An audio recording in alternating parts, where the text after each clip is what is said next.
Namo yang adi budaya, namo tassa bhagavato arahato sama sambuddhassa, namo satte bodhisattvaya maha sattvaya. Selamat malam, namo sang adi budaya, namo budaya. Ya, selamat malam semuanya. Suara Bani terdengar jelas ya. Selamat malam yang ada di Papua. Sugeng dalu nanti Sabanda ya. Wan Sanghau nanti Prawira sama Neri juga selamat malam ya, ibu-ibu, bapak-bapak sekalian, kamu wanita, semoga bahagia malam hari ini bisa bersama-sama dengan yang ada di Papua untuk sharing dharma atau berbagi dharma. Coba nanti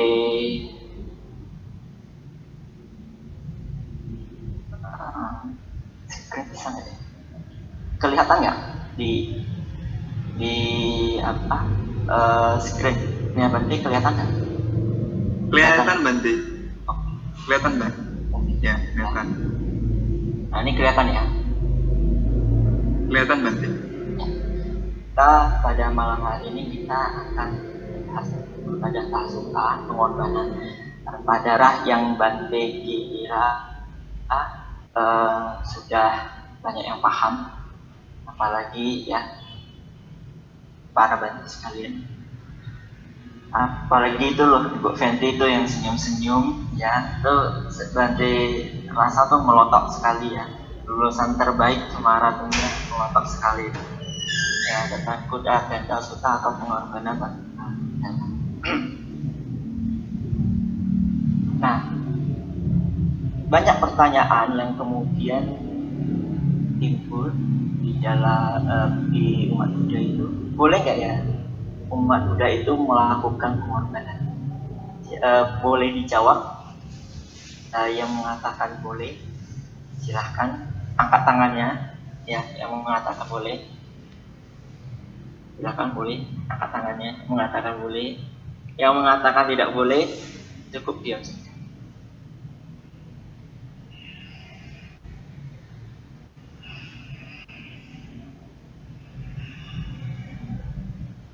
Ini mood semua ya, jadi nggak ada suaranya.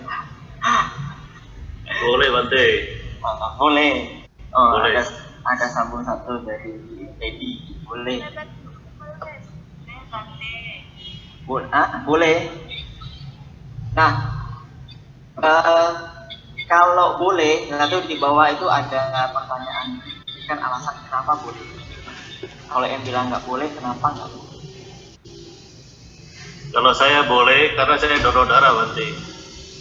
Nah, itu pengorbanan, itu malah pengorbanannya pakai darah itu.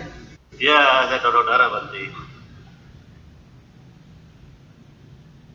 Oh salah ya, sudah lewat ya, sudah keluar ya. Kita pertanyaannya, boleh nggak umat Buddha itu melakukan pengorbanan? Boleh Bante, pengorbanan dalam perasaan, korban perasaan, boleh. Lari jauh. Kan kita tidak tahu ya. Saya itu selalu banyak berkorban Bante, korban perasaan, ya kan, korban waktu, ya kan, nungguin teman kelamaan. Nah, ini kita coba kita bahas lagi. Sudah mengatakan kepada Brahmana Kutadatta, ya kan, yang akan merencanakan upacara besar-besaran. Nah, yang dikorbankan itu ada 700 sapi, 700 kerbau, 700 anak sapi, 700 kambing jantan, dan 700 ekor domba yang semuanya diikat di tiang pengorbanan. Itu intinya tuh nggak masuk. Intinya nggak masuk, nggak dikorbankan. Ya. Ini yang ingin dikorbankan. Tapi kalau mau lebih jelas bisa dibaca seperti tadi yang dikatakan oleh Nada, itu di buku di jelaskan. Nah, pada saat Brahmana Kutadanta ingin melakukan pengorbanan, justru di sisi lain itu Buddha mengajak atau mengajarkan sebuah pengorbanan yang lebih mulia daripada pengorbanan yang menggunakan darah tadi. Ini pengorbanan yang dilakukan tanpa darah, yaitu pengorbanan melalui 3 tingkatan dengan 16 syarat. Ya. Nah, 3 tingkatan itu apa saja?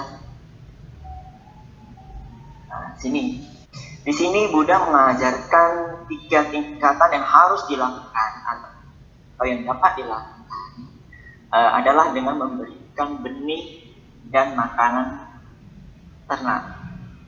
Jadi ingat ya, Buddha tidak mengajarkan umat Buddha tidak boleh berternak. Ya, Buddha tidak mengajarkan umat Buddha untuk tidak boleh ternak. Kemudian yang kedua adalah memberikan modal usaha. Jadi ya yang punya usaha atau melihat karyawannya ingin melakukan usaha baru dari usaha yang dilakukan ini, biasanya banyak ini kalau Medan Lang ini biasanya kalau kerja sebentar nanti mulai dapat ilmu, dia mau coba mulai usaha. Bagaimana sebagai atasan baik itu memberikan modal usaha atau minimal memberikan upah yang sesuai kepada para pekerja. Jadi memberikan benih kepada petani, memberikan makanan ternak kepada ternak, memberikan modal usaha, ya, memberikan modal usaha mungkin kepada karyawan atau kepada, kalau pemerintah memberikan kepada masyarakat untuk modal usaha. Nah, apalagi kayak masakan dan ini kan banyak kan bantuan juga yang diberikan untuk modal usaha. Kemudian memberikan upah yang sesuai, yang minimal kalau bisa UMR. Nah, ini 16 buah persyaratan. Tidak ada kerbau yang disembelih, ya. Kalau orang Medan botaiku, ya. Yang kedua, tidak ada kambing atau domba yang dibunuh, botainyo. Yang ketiga, tidak ada ayam yang dibunuh di dalam di dalam pengorbanan. Yang keempat, tidak ada babi yang dibunuh. Nah, botaitu, ya, ini makanan terkenal ini.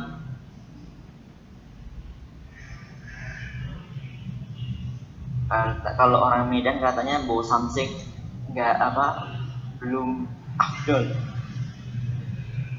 Tidak ada hewan dari 3 alam belum afdol katanya. Kalau nggak pengorbanan itu, kalau persembahan itu belum ada 3 hewan dari 3 alam itu belum afdol, ya. Nah, yang kelima itu tidak ada makhluk hidup yang dibunuh. Jadi makhluk hidup apapun. Yang keenam, tidak ada pohon yang ditebang sebagai tiang pengorbanan. Yang ketujuh, tidak ada rumput yang dipotong sebagai rumput pengorbanan. Nah, jadi biasanya itu kalau pengorbanan itu mereka membuat hutan atau membuat apa untuk tempat jagal itu biasanya kan mereka memberikan alas atau itu menggunakan daun atau rumput-rumputan. Nah itu tidak diizinkan ada di dalam pengorbanan. Yang kedelapan, pekerja tidak bekerja karena takut akan ancaman dan mereka tidak nangis atau sedih. Nah, yang kesembilan, pekerja melakukan apa yang mereka inginkan. Jadi kalau kamu mau diajak, kamu mau nggak berbuat kebajikan atau kamu mau nggak ikut pengorbanan yang baik. Nah, jika mereka mau melakukan ya ajak mereka. Jika mereka tidak mau melakukan, jangan dipaksa. Yang ke-10, pekerja tidak melakukan apa yang mereka tidak inginkan. Ya, bertolak belakang dengan yang 9. Jadi kalau mereka mau ya diajak, tidak mau tidak usah paksa. Yang ke-11, pengorbanan diselenggarakan dengan gigi. Nah, mungkin agak sedikit aneh atau agak sedikit asing ya dengan kata gigi.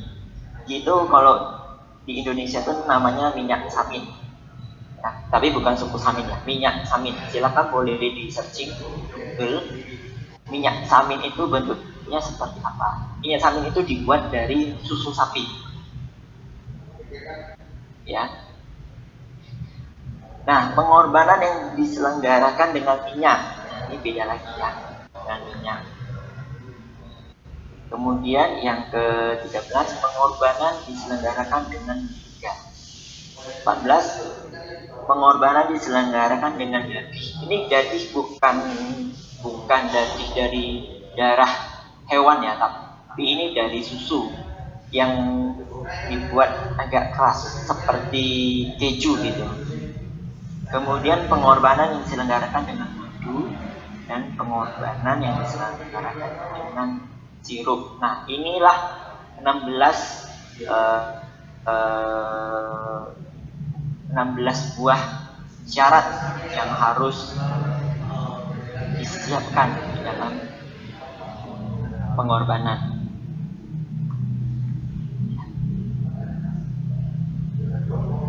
Nah, Brahmana Puttadanta pada waktu bertemu dengan Buddha, dia juga meminta kepada Buddha untuk mengajarkan kepada beliau tentang pengorbanan yang lebih sederhana lagi dari 16 syarat itu. Nah, Buddha mengajarkan bahwasanya pengorbanan itu bisa dilakukan dengan memberikan penghormatan atau persembahan kepada para pertapa. Di sini yang ditujukan adalah memberikan penghormatan pada para pertapa dalam arti kepada para biku dan para brahmana pada masa itu. Nah, kenapa memberikan penghormatan? Sebenarnya memberikan penghormatan itu adalah sebuah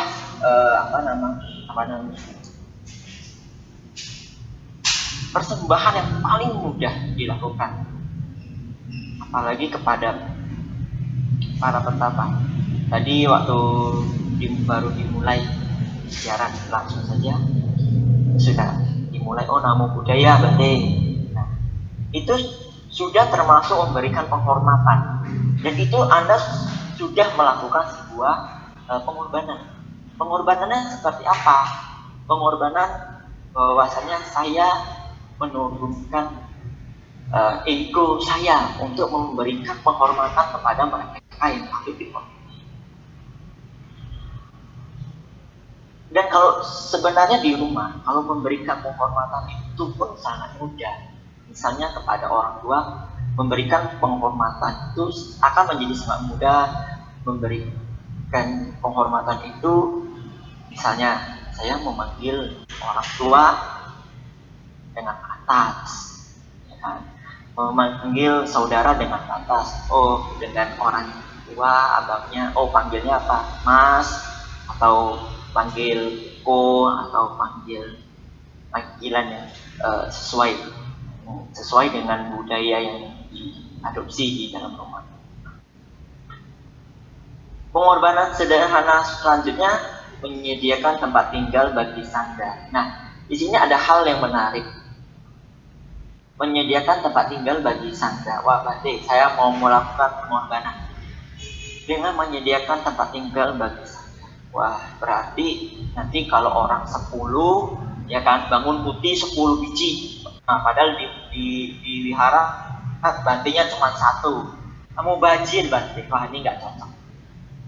Tidak seperti itu. Memberikan tempat tinggal bagi sangga, ini maknanya memberikan sebuah tempat yang nyaman, ya minimal ya biar gimana caranya. Oh, berarti ada kalau di Papua, oh nyaman. Nah, itu Anda sudah memberi tempat tinggal atau menyediakan tempat-tempat atau peralatan yang kemudian layak untuk membuat nyaman para petapa yang atau orang yang sedang berlatih yang tinggal di situ. Misalnya apa? Oh, kasih spray yang layak. Oh, wihara sering-sering dibersihkan, ya kan? Putih sering-sering dibersihkan. Memberikan teguran yang manis, memberikan sapaan yang baik kepada bantinya sehingga bantinya di sana juga merasa nyaman. Nah, itu adalah salah satu cara sebenarnya menyediakan tempat tinggal bagi sangga. Jadi bukan tempat tinggal sangga kan putih berarti. Besok berarti harus bangun putih. Nah, di sini ini personilnya ada di sini 70 sekian. Nah, semua mau kasih menyediakan tempat tinggal bagi sangga. Ya, bangun putih satu-satu ya repot, ya kan? Wihara isinya putih semua nanti. Satu wihara putih semua, bahkan kalau perlu nanti karena kurang tempat bakti salah pun dibangun gitu. Jadi kita harus berpandangan yang lebih luas dalam hal memberikan atau menyediakan tempat tinggal bagi sangga. Ada nggak yang lebih mudah lagi tadi? Berlindung pada Buddha, Dharma, dan Sangha. Tadi kita semua sudah bareng-bareng membacakan sarana, yaitu pernyataan berlindung kepada Buddha, Dharma, dan Sangha. Berlindung pada Buddha, Dharma, dan Sangha itu bukan kemudian Buddha, Dharma, Sangha dibuat seperti hanya payung tempat berteduh. Berlindung sama Buddha berarti ngumpet di belakang rumah Buddha gitu. Nah, berlindung tuh sama Dhamma itu berlindung di belakang kitab suci. Nah, berlindung sama Sangha nanti ada bantinya buat menyambung. Oh tidak saja. Ya, tetapi bagaimana di sini adalah kita belajar Dhamma. Kemudian kita mempraktekkan dharma yang kita pelajari.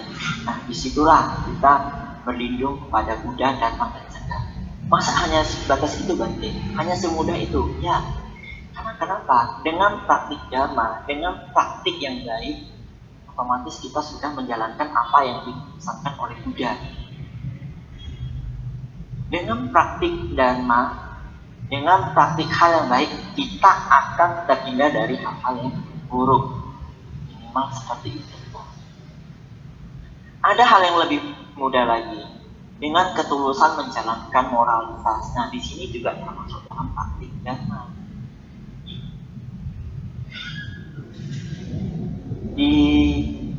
Kalau kita memohon tuntunan sila, itu sangat jelas dijelaskan, sangat jelas ya. Ada kata-kata imani panca sikapadani, silena suga tinyanti, silena boga sampada, silena ikuting yang tas hilang pisau dari. Jadi mereka yang belajar atau melatih sila dengan sungguh-sungguh akan mengatakan seseorang ke alam surga, memperoleh kekayaan, dan juga akan memperoleh realisasi pada nibbana. Kalau itu dirawat dengan baik, maka rawatlah sila itu atau moralitas itu dengan baik. Yang lebih mudah lagi apa? Meninggalkan dunia dan praktik moralitas. Nah, jadi pakai juga, nah itu dianggap mudah, satu hal yang pengorbanan yang mudah. Nah, kalau mau dan kalau ini termasuk pengorbanan, mengorbankan semua yang awalnya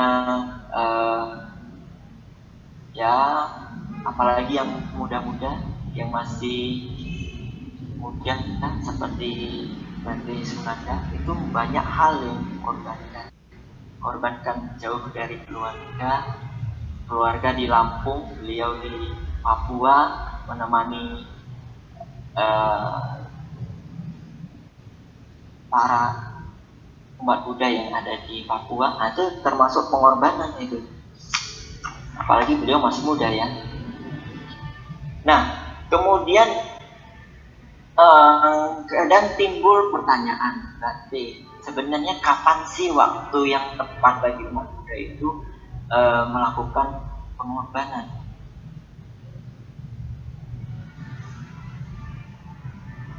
Waktu yang tepat bagi umat Buddha untuk melakukan pengorbanan adalah sebenarnya kapanpun, selagi waktu itu kita anggap sebagai waktu yang tepat.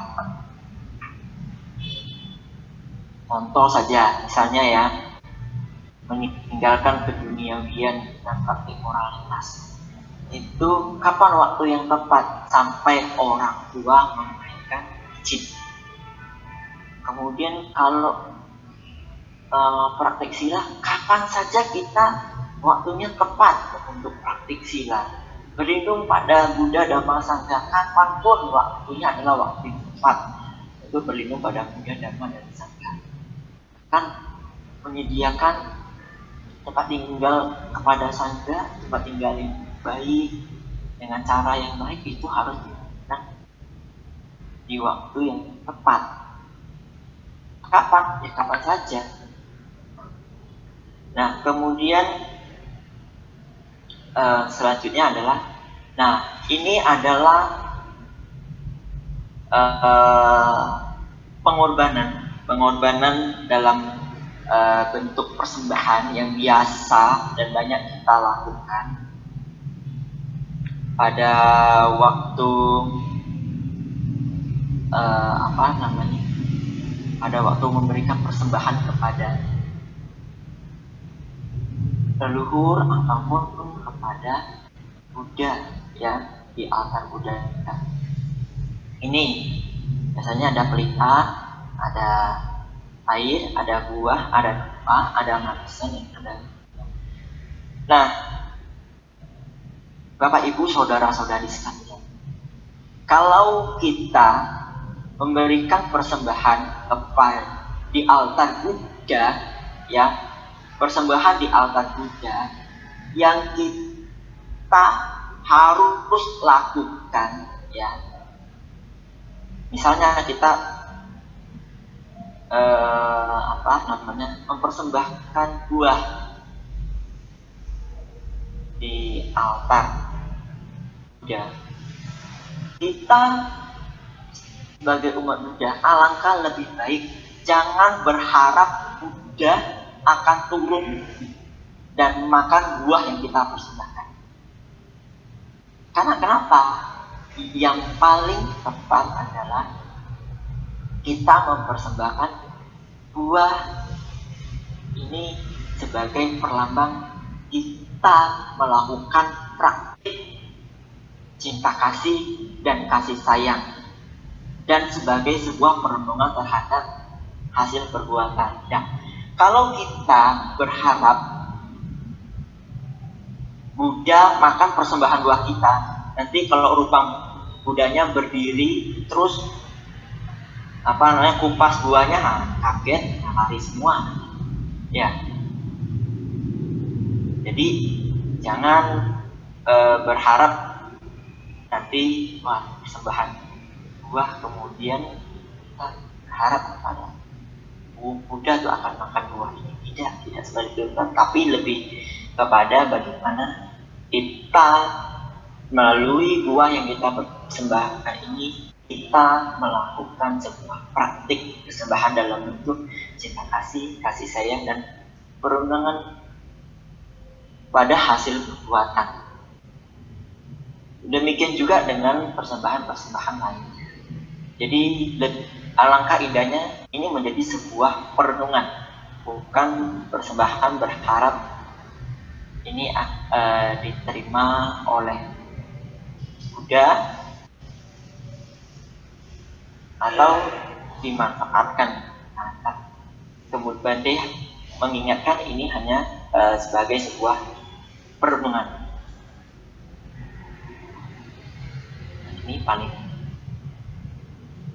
Ini paling ditunggu-tunggu ini sebenarnya, pahala dari melaksanakan pengorbanan secara benar. Ya, yang satu panjang usia, yang pertama usia panjang. Yang kedua memiliki paras yang rupawan. Yang ketiga memperoleh kebahagiaan. Yang keempat memperoleh kekuatan. Yang kelima memperoleh kejayaan, reputasi yang baik, rasa percaya diri, memiliki banyak teman, terlahir di alam yang berbahagia, dan merealisasi nibbana. Ini manfaat dari minimal menjaga sila atau melakukan sebuah pengorbanan secara benar. Nah, kalau melakukan pengorbanan yang salah gimana? Ya, kebalikan. Terlahir kembali dalam keadaan yang cacat. Ini kan banyak kan yang mungkin dulu belajar kalau melakukan pembunuhan maka akan terlahir dengan cacat, terlahir dalam keadaan yang cacat, berwajah dan perawakan yang jelek, memiliki badan yang lemah dan berpenyakit, menjadi orang yang penakut dan cemas dan senantiasa diliputi perasaan cemas. Kenapa takut? Kenapa cemas? Karena kita melakukan sesuatu hal yang tidak baik, melakukan hal yang kurang baik.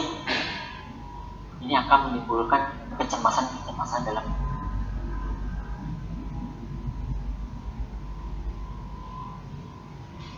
kita akan dibenci, dimusuhi orang serta tidak memiliki teman, dipisahkan dengan orang yang disayangi dan dicintai, nanti berusia pendek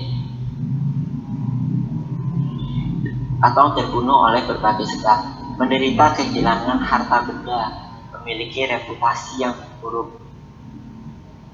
meninggal dunia dengan keadaan bingung, dan terlahir di alam yang menyedihkan. Nah, ini adalah sebuah dampak dari pengorbanan secara salah. Nah, jadi Bapak Ibu, umat Buddha sekalian, kita mau dapat manfaat yang baik atau manfaat yang buruk, kita yang akan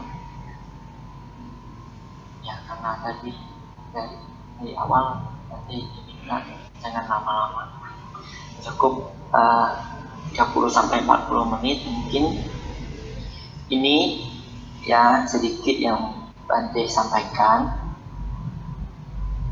Jika mungkin ada pertanyaan bisa ditanyakan.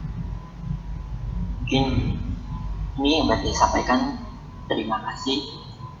Saya kembalikan ke Bante Sunanda. Terima kasih Namo Buddhaya.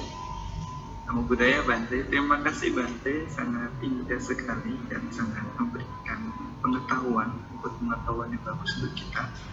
Karena itu bagi teman-teman yang ingin bertanya berkaitan dengan apa yang beliau sampaikan tadi, sangat clear dan jelas dan lugas ya, sangat tepat sekali. Silakan Anda bicara di kolom atau langsung bicara kepada Bante Dhamma Jutto ya. Jadi kepada teman-teman, Bante persilahkan.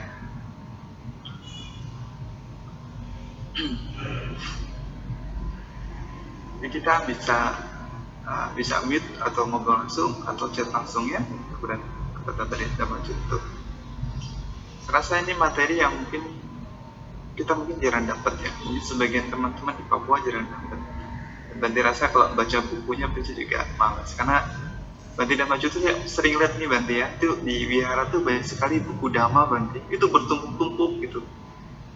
Nah, itu nggak kebaca juga Bante akhirnya. Jarang sekali yang mau minat baca, banyak sekali. Contoh-contohnya di Topari saja itu buku numpuk. Jayapura pun sama, itu Dhamma numpuk gitu. Biak nggak kalah juga, numpuk tapi nggak baca. Oh, Abiri pun sama. Jadi itu ya kalau mau dibaca boleh tuh. Ini ada Digha Nikaya. Kedengarannya tuh ada. Digha Nikaya ini. Capingannya ada. Atau mau PDF-nya ada itu di Dhammasita Pers, cari di sini Dhammasita Pers. Di Dhammasita Pers. Ya, ada webnya. Ada webnya. Yang Kota Data Sutta itu yang ini halaman 86. Silakan. Bagi yang ingin baca, boleh dibaca. Nanti ini ada. Itu yang di Jogja senyum-senyum saja itu. Bante, ini ada pertanyaan dia melalui WA saya, Bante. Jadi teman-teman kalau malu chat di sini boleh WA ya. Ini dia bertanya Bante, Namo Buddhaya, izin bertanya Bante, jika kita ikut iuran dana, karena kadang di sekolah itu diwajibkan untuk iuran juga kalau lagi Idul Adha seperti ini. Lalu kita ikut berderma, apakah itu termasuk pengorbanan yang keliru Bante? Karena terkadang mau ikut sungkan, nggak ikut pun sungkan. Ini bagaimana Bante?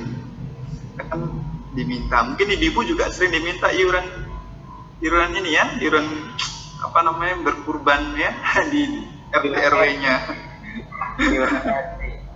Ini bagaimana Bante? Nah, ya, oke.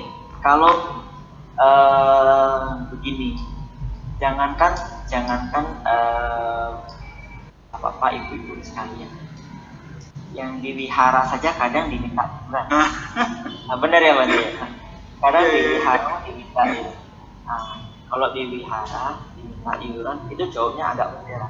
Pak, kita saja tebarkan cinta kasih ke semua makhluk. Masa kita ikut iuran untuk potong kambing, untuk potong sapi, mungkin seperti itu. Nah, itu kalau di wihara mungkin menjadi sebuah pemakluman. Jadi kalau bagaimana ini kalau di kayak tadi yang di sekolah atau di RT gitu, itu kan akan menjadi sebuah pertanyaan juga kan.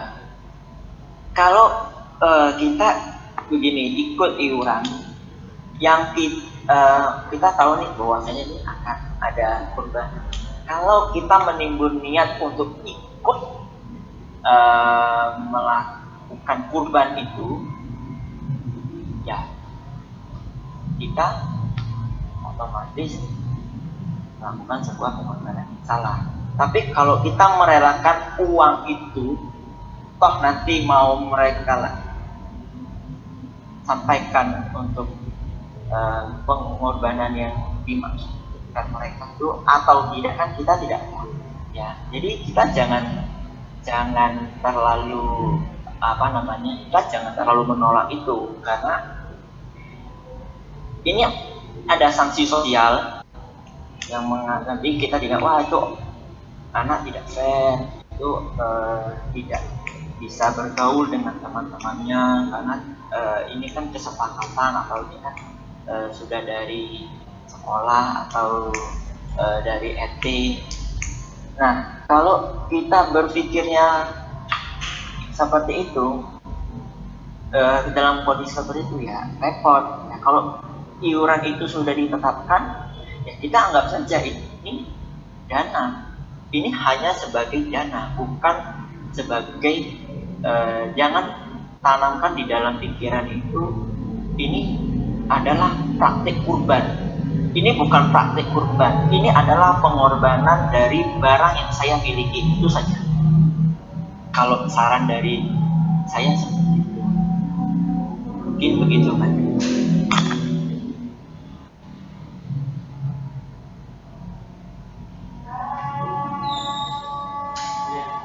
Halo, Kalau masih ya kita hanya mempunyai niat atau cetana untuk berderma saja Bante, cukup sampai di sini. terus kalau jangan dilanjutkan lagi. Kalau Jangan dilanjutkan. Ya, jangan dilanjutkan. Kalau ini saya dana ini karena mau niatnya mengikuti teman-temannya untuk korban yang seperti yang terjadi. Nah, di situ cetananya berbeda. Tapi kalau kita dari awal mendengar ini ada gitu seperti ini, timbul tanamkan di dalam pikiran kita bahwa yang saya korbankan ini uang berapa? Diminta iuran 5.000. Yang saya korbankan uang 5.000 ini.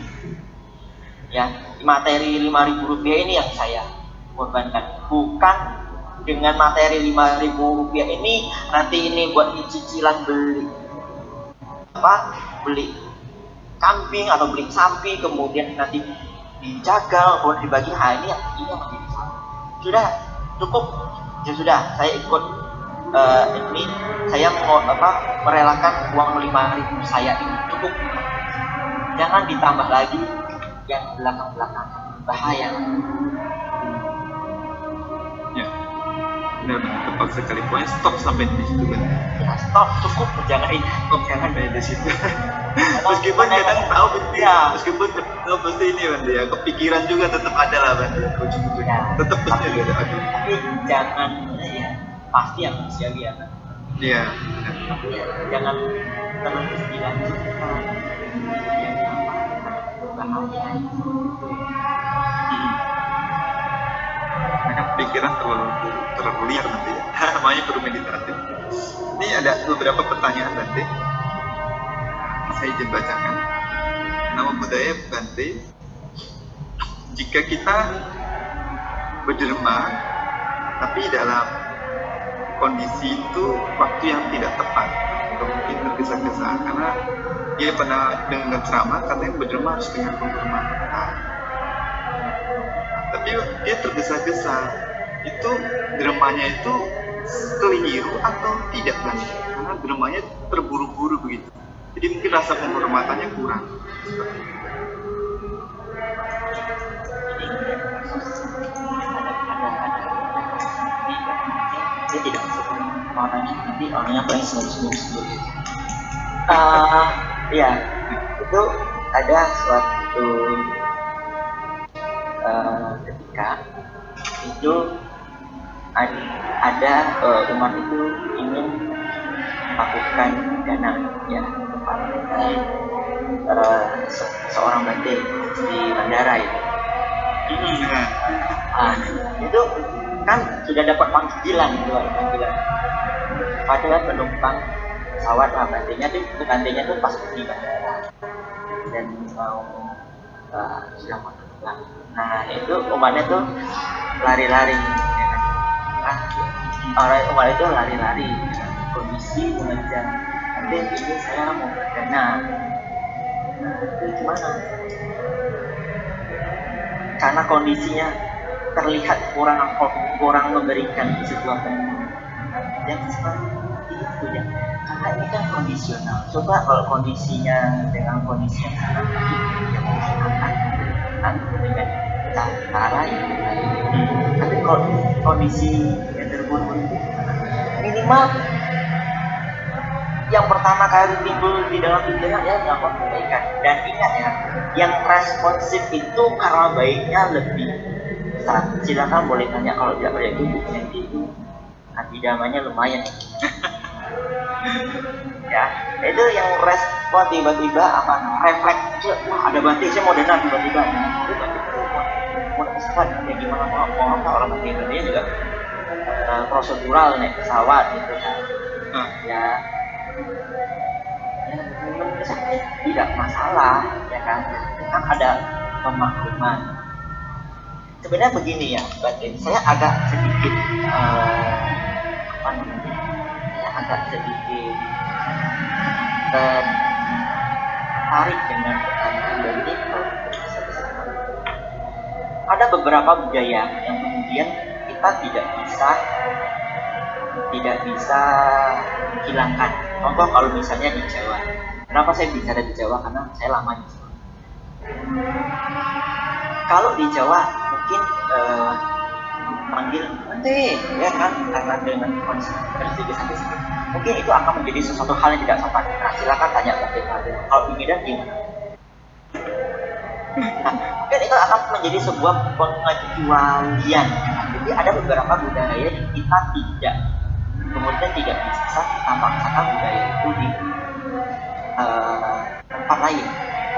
Kita tidak bisa memaksakan budaya kita di tempat lain dan kita tidak bisa memaksakan budaya lain di langkah lebih baiknya itu ya budaya yang berkembang seperti apa. Kalau kok bisa sebisa mungkin ya, sesopan mungkin kalau melakukan sebuah perbuatan lain. Kalau kondisionalnya sudah seperti itu ya minimal ambil positifnya.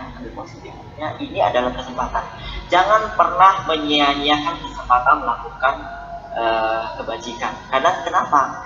Kebajikan itu kadang itu datang tanpa kita sadari. Ini ada kesempatan melakukan kebajikan ini, tapi ya kita diam saja. Begitu kebajikan itu sudah pergi, iya itu kesempatan yang ada telat, sudah pergi. Nah ini yang seharusnya bersama-sama kita paham. Kayak saya begitu dapat WhatsApp kemarin dari ini kira-kira berkenan nggak? Ini kesempatan berbuat baik, masa saya memakan dari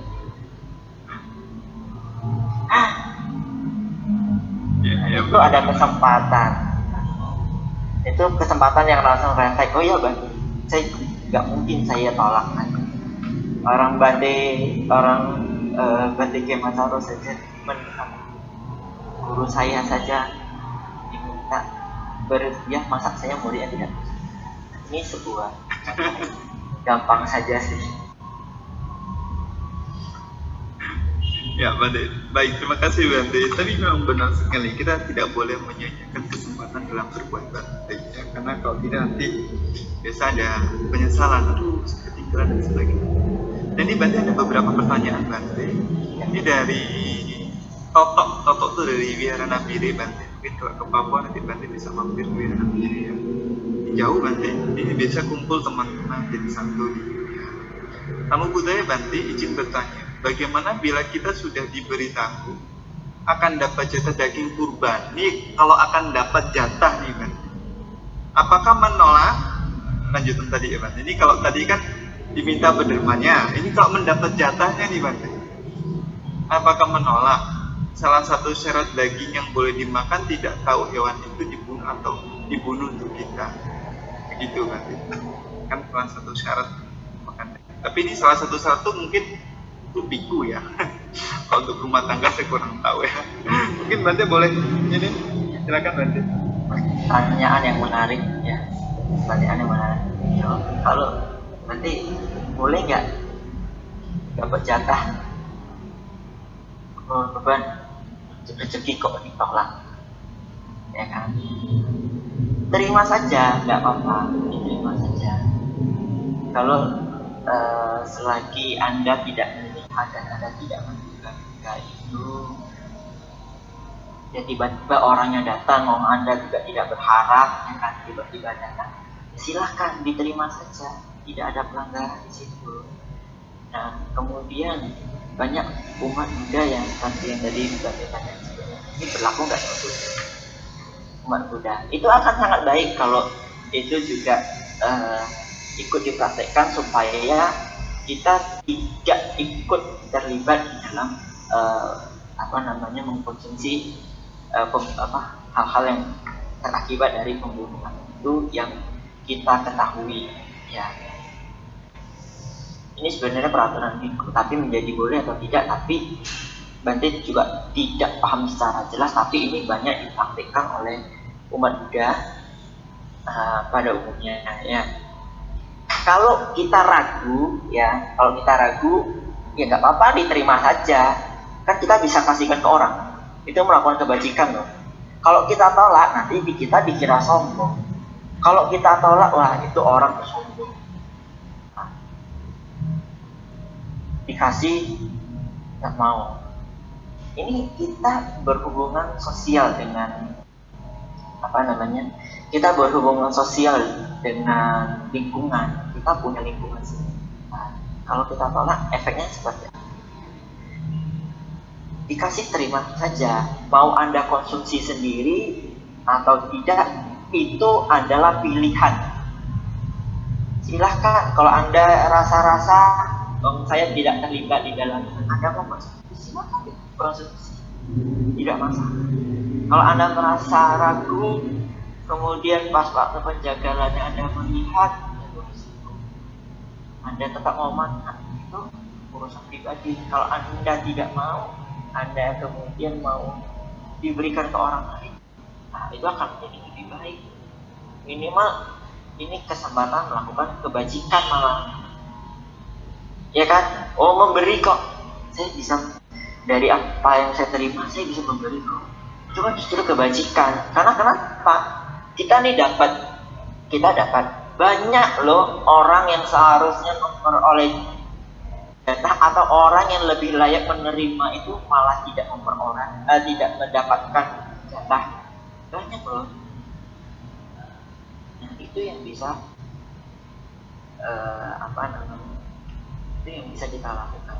Mungkin itu jawaban dari saya.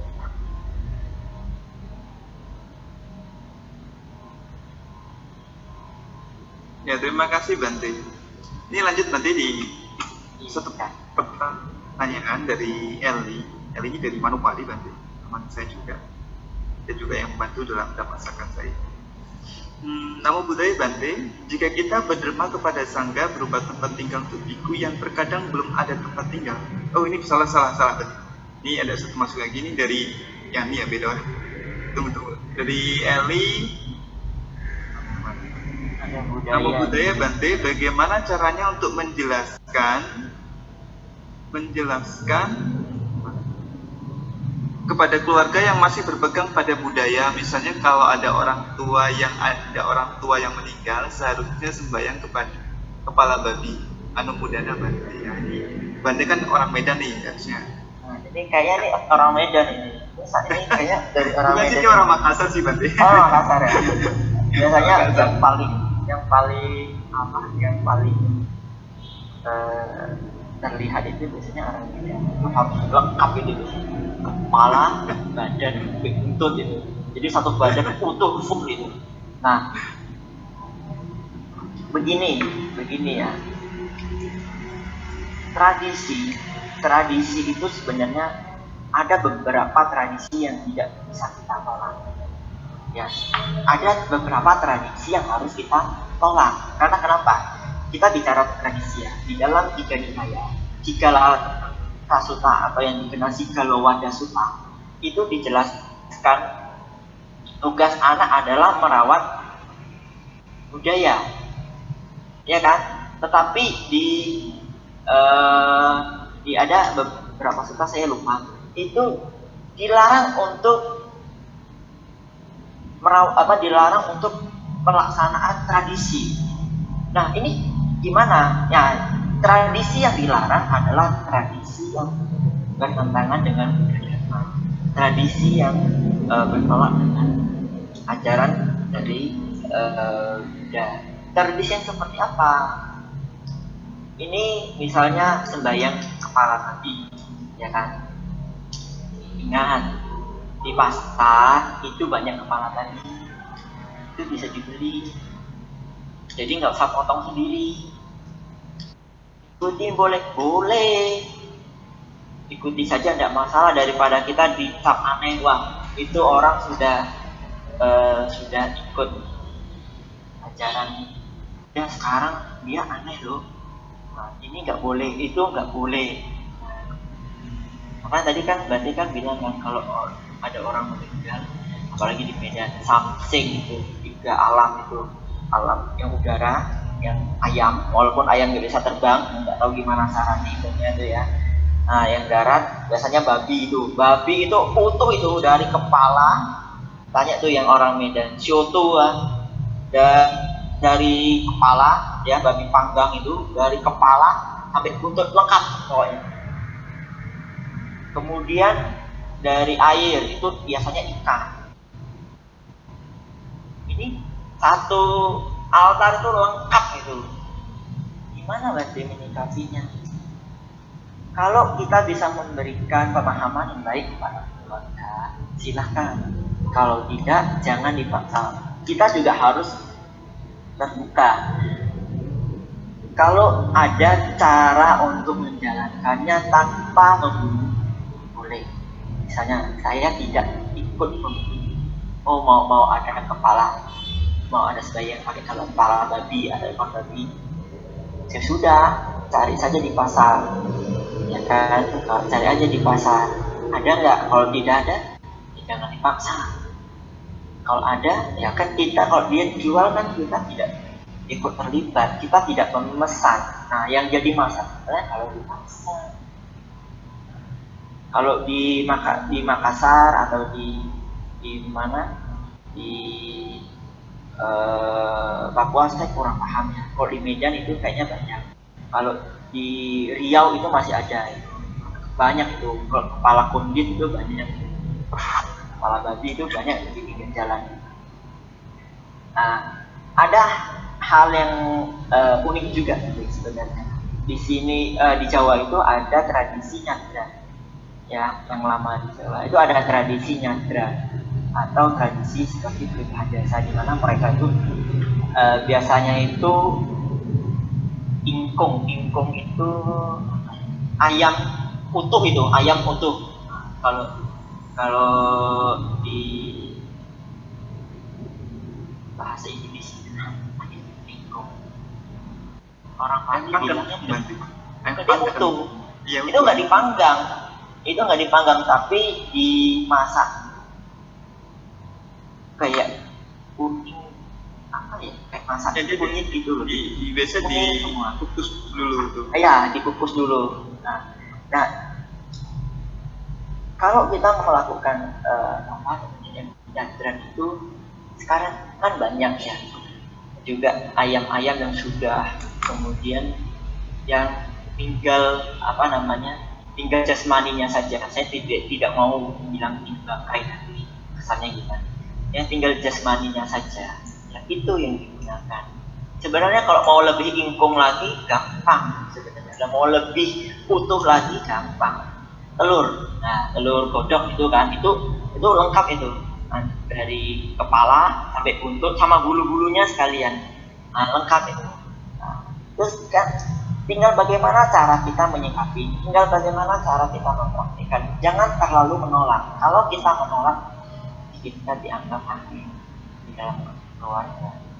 Mungkin itu ya dari saya, walaupun sedikit melebar kemana-mana. Terima kasih Bante. Ya, sama-sama. Tapi memang gitu ya, kita harus tidak boleh, yang Bante sampaikan tadi tepat sekali, kita tidak boleh langsung menentang tradisi tersebut Ya. kalau kita tidak mampu menjelaskan.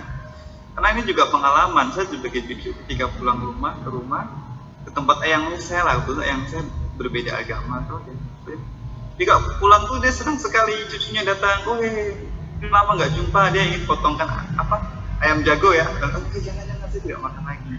Terus masak apa? Ya sudah, kita jelaskan baik-baik. Tapi ingat, menjelaskan kepada orang tua itu tidak menggebu-gebu, ajak menjelaskan dengan baik-baik, dengan santai.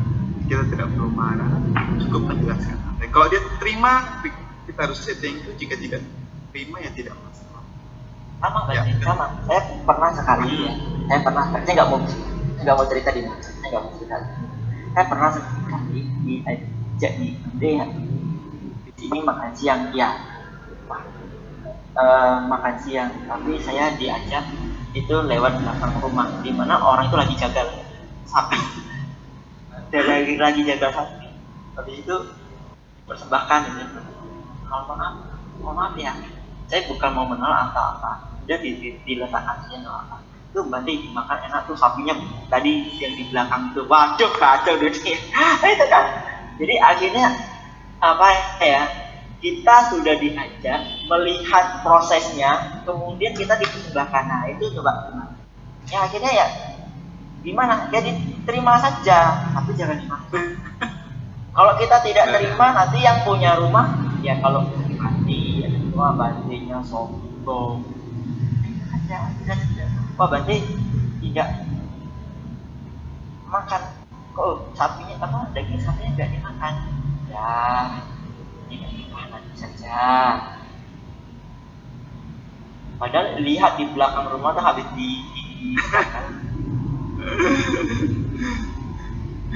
Ya tapi seperti itulah Bante ya, kondisi yang dimana kita benar harus berhenti ya. Berarti ini ada dua pertanyaan Bante. Dua pertanyaan yang sangat menarik ya. Pertama dari Yani, dari teman saya Jakarta. Kedua dari Pak Teddy, ini ketua yayasan Yada Jaya Pura bagi karya semua ya. Beliau dari Yani dulu, dia bertanya, saya izin bacakan Bante. Namun Budaya Bante, jika kita berdoa kepada Sangga berupa tempat tinggal untuk ibu yang terkadang belum ada tempat tinggal, ya memang terkadang ada beberapa ibu belum ada tempat tinggal ya. Namun dekat di tempat tinggal, maksudnya mungkin tempat tinggal pribadi ya, tempat tinggal, apakah diperkenankan Bante? Terima kasih. Apakah diperkenankan? Jawabannya adalah gimana ya? Saya tidak berani menjawab tidak diperkenankan. Saya tidak berani menjawab ini. Jadi sebuah hal yang diperkenankan atau tidak. Kalau saya memiliki tempat tinggal ini, umat Buddha memiliki tempat tinggal di rumah ini, ya kan? Kemudian dia mau membuat sebuah tempat tinggal untuk ibu tersendiri di dalam satu rumah, di dalam satu atap khusus untuk ibu, itu masih diperkenankan. Tapi ada waktu tertentu yang kemudian membuat ibunya itu harus pergi dari tempat itu karena berhubungan dengan winaya. Karena tidak boleh lebih dari 3 hari. Ya, tidak boleh lebih dari 3 hari. Menjadi diizinkan lebih dari 3 hari kalau rumah itu tersendiri. Misalnya ada orang yang memiliki pekarangan yang agak luas atau memiliki space tanah yang agak luas di sekitar rumah, kemudian dibangunkan tersendiri ya untuk itu, kemudian dibuatkan setia, itu menjadi diperkenankan. Boleh asal satu jangan sempat membuat akhirnya ibu itu menjadi melekat pada tempat yang Anda sediakan dekat di rumah. Kasihan viharanya nggak ada yang tempatin.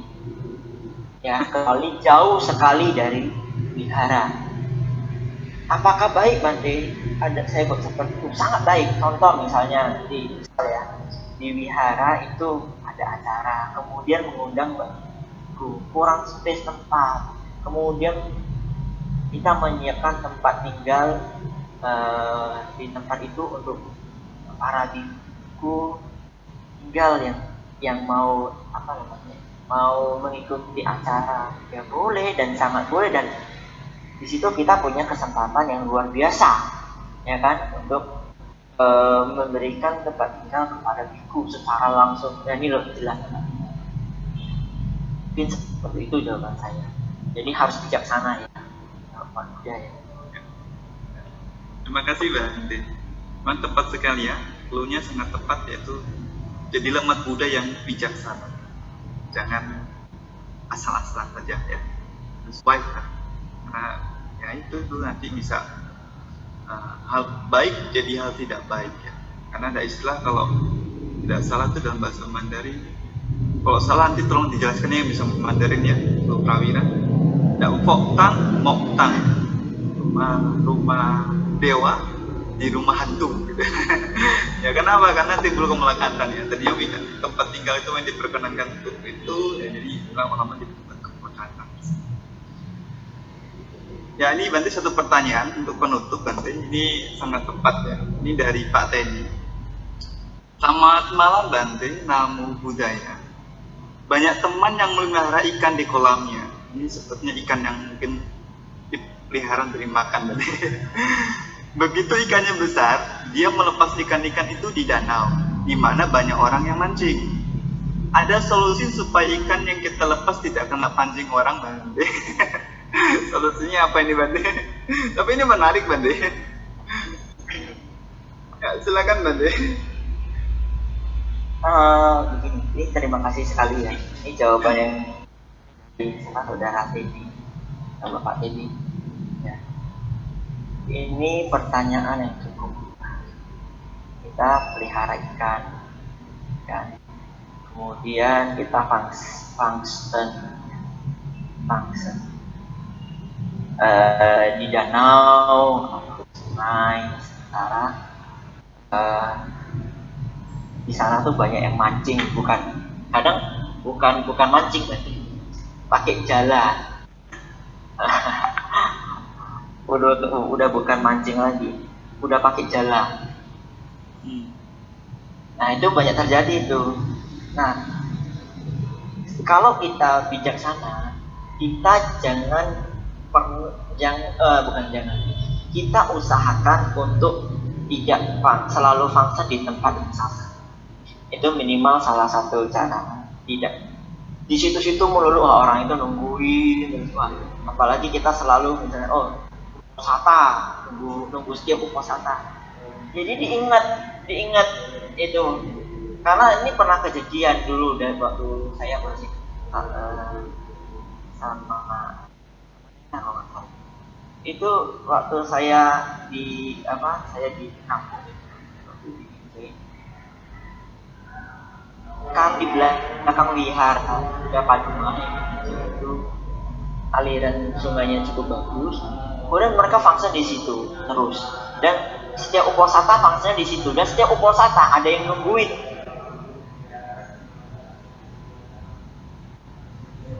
Nah ini karena kenapa kita membuat jadwal rutin yang dibaca orang, karena berbuat kebajikan itu kan kapan saja ya kan, mau melakukan pelepasan itu kan kapan saja ya. Lebih bagus jangan membuat jadwal yang kemudian membuat orang mudah mencari celah. Kalaupun ya setelah saya vaksin kemudian mereka terpancing oleh kain, jangan pernah kemudian dicemaskan. Yang penting kita sudah melakukan sebuah kebajikan. Ini ujungnya ini sama ini. Nanti bertanya ini nanti kalau yang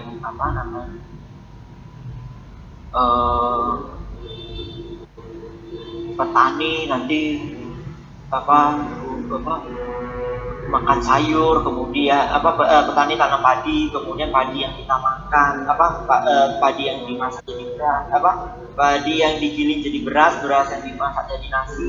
Nah ini kita makan nasi, itu sebenarnya pembunuhan enggak? Itu sama pertanyaannya. Kalau ada yang jawab pembunuhan, terus gimana? Karena kenapa? Diurut ke belakang. Oh, petaninya nyangkul, ada cacing yang ya kan, semprot pestisida, ada kemudian hama yang mati. Ini sama. Kalau berbuat itu jangan terlalu banyak tarik ke belakang dan jangan terlalu tarik ke depan. Sama kayak yang tadi, yang iuran dana untuk di sekolah atau di RT, makanya gimana? Jangan ditarik panjang. Yang penting kita sudah melakukan, kita sudah memiliki niat baik untuk melepaskan. Lihat kehidupan alam, apakah dia bisa menjaga diri sendiri? Kita tidak bisa menanggung. Jangan apa? Saya keluar dari rumah, orang tua saya saja tidak bisa menanggung. Apakah saya itu nanti di luar kelaparan? Tidak bisa. Sama, kita jangankan apa? Kita keluar dari rumah, ya kan? Orang di dalam itu dan orang di dalam rumah tidak bisa. Yang sudah kasih kita itu tidak bisa menentukan di luar rumah. Keluar dari depan pintu kepleset, ya. Itu jangan kita wah nanti salahkan orang tua. Salahnya orang tua kasih izin anaknya keluar, tuh anaknya kepleset itu di depan.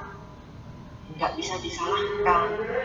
Yang penting kita sudah berusaha melakukan kebajikan. Jangan tarik ulur lagi. Ulur nanti ini kalau setelah saya function ini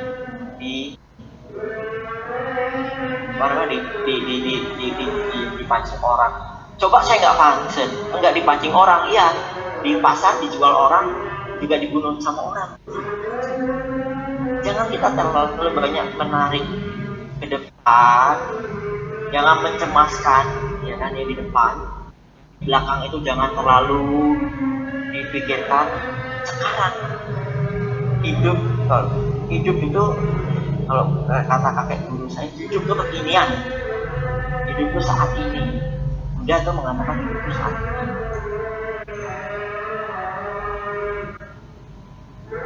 Jadi yang sudah, yang ke depan jangan terlalu khawatir. Ya semoga saja dia bisa menjaga dirinya dengan baik. Ya, Pak. Ya, terima kasih Mas Ivan. Pastikan kita tidak perlu menarik ke dalam. Kalau punya bahasa acak berang, apapun yang terjadi, ya sudahlah. Apapun yang sudah terjadi, ya apapun yang sudah terjadi, terima kasih. Apapun yang belum terjadi, ya sudah, biarkan ya. Tidak malu menghuni kata kamu. Ya, mungkin ini pertanyaan terakhir Bante, dan saya ucapkan terima kasih sekali Bante sudah berkenan untuk menyampaikan sedikit tadi yang beliau sampaikan cukup jelas sekali. Ada 3 tingkatan dalam korban, dan ada 16 hal dalam bentuk kurban, dan juga mudah mengajarkan pengorbanan yang lebih sederhana. Namun hal yang tidak kalah yang beliau sampaikan tadi adalah jadilah umat berumah tangga yang bijaksana dan jangan pernah menyia-nyiakan kesempatan dalam perbuatan baik. Jadi sebagai bentuk rasa terima kasih kita kepada Bante Dhamma Djoko, saya takut salah sebut namanya, Bante Dhamma Djoko, karena nama sudah bersama. Bante harapkan teman-teman semua untuk membuka videonya, dan kita mengucapkan rasa terima kasih kepada Bante Dhamma Djoko dengan sikap mandiri dan oh ya, Bante Djoko ini dari Medan loh ya? Medan lah. Orang Medan nih, ya. Doanya Medok. Medan. Kalau kata Bante Jinandawa, ini orang Belarang yang Medok. Ya, terima kasih Bante. Silakan teman-teman bukan video. Bante, Kanten, Bante, terima kasih. Terima kasih Bante. Terima kasih Bante. Ya. Data Bante. Ya. Ini kayaknya harus lengkap. Dua-duanya ya.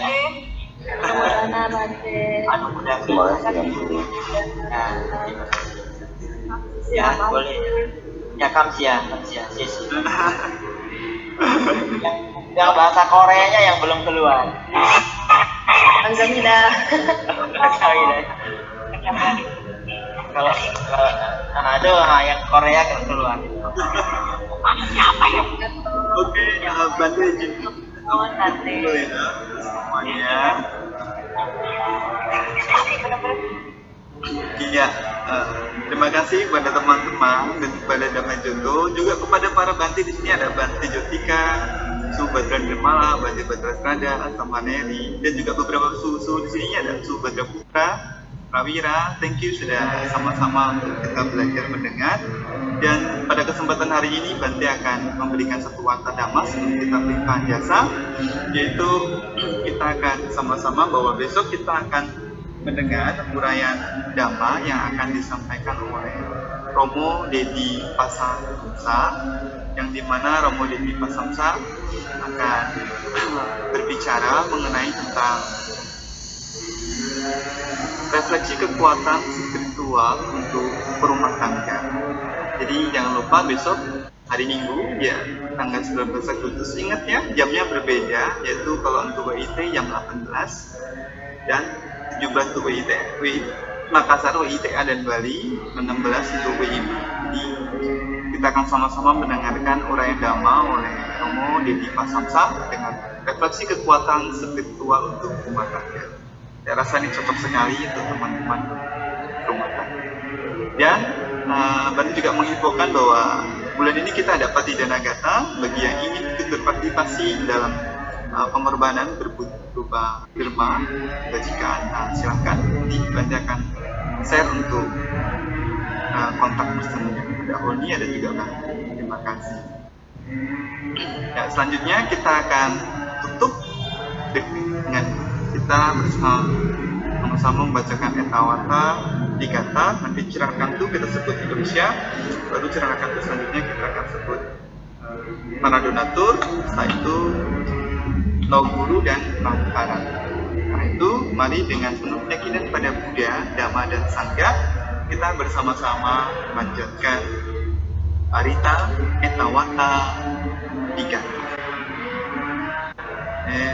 Etawata Caamei Sambatang Punya Sampadang Sabbe Dewa Anumodantu Sabah Sempat Disidia Etawata Caamei Sambatang Punya Sampadang Sabbe Buta Anumodantu Sabah Tempat Disidia Etawata Caamei Sambatang Punya Sampadang Sabbe Sata Anumodantu Sabah Tempat Disidia Akasata Cabu Mata Dewa Naga Mahindika Punyantang Anumoditwa Cirang Rakatu Indonesia Akasata Cabu Mata Dewa Naga Mahindika Punyantang Anumoditwa Cirang Rakatu para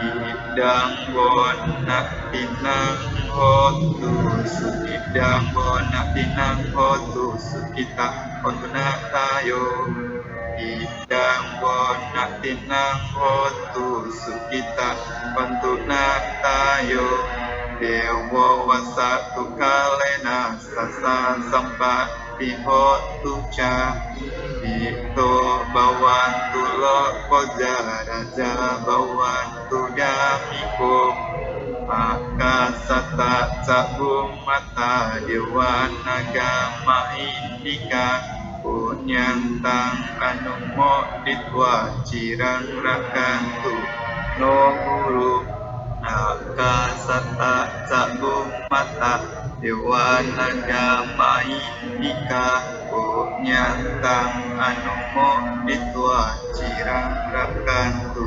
Pangkaranti